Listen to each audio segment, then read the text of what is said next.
نحمده ونصلي ونسلم على رسوله الكريم أما بعد. Can one use the biblical names of prophets for the children? So the answer is yes, it is okay. However, is it recommended? So perhaps not, especially for people living in the West or even in the East, because with that name comes an identification of the individual, the identity of being a Muslim.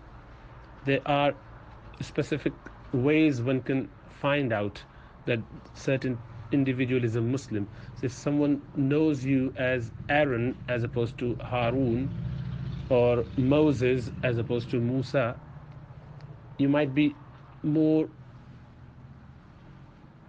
comfortable in a Western world with wider community, and there's no harm in thinking that way. However, the Muslim community would not see you as a Muslim just by reading your name or calling upon your name or finding out that that's your name, unless you specify that you are a Muslim. So a Muslim should declare him, pronounce his tawheed, his testimony to people around him, unless he is fearing for his life. So normally there's no problem with your identification as a Muslim, as long as you stay upright. So when someone finds out that you are Muslim, then they may send their regards to you, their salam, their blessings, their du'as for you, which is extra benefit. Now, if you were to come across someone who is called Jesus or Noah, do you think you would straight away say Assalamu alaikum? No, you'll be reluctant to say salam. You don't know whether they're Muslim or not. Maybe they find it offensive, maybe they are not comfortable, maybe I'm doing dua to someone which of taslim, which has been prohibited according to vast majority of ulama. Rather, I can make other duas for them for blessings, but because the salamati or the peace comes through acceptance and surrendering to the authority of Allah subhanahu wa ta'ala. Now, if someone doesn't do that, and you wouldn't do for someone, what do you expect people to do when they hear this name and that's your child's name? Especially when they're small, they don't know. It could be from whichever family. And gone are the days when people would, just by looking at you, would identify your religions. It doesn't work like that anymore. It's just so much a mix.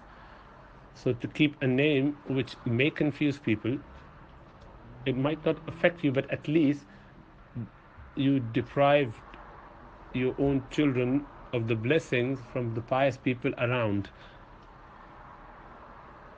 So that is why I don't consider it to be a recommended action, but this is up to individual. If they feel that since it is allowed, we are not in need of those blessings for our children, then they are welcome to keep those names. But as I said, it is perfectly fine. It is not haram to keep those names. Now, especially with regards to Jesus, that might be a bit offensive for non-Muslims. For Christians, for example, they may consider it a bit odd. You do not find even Christians keeping that name, because for them that's God's name.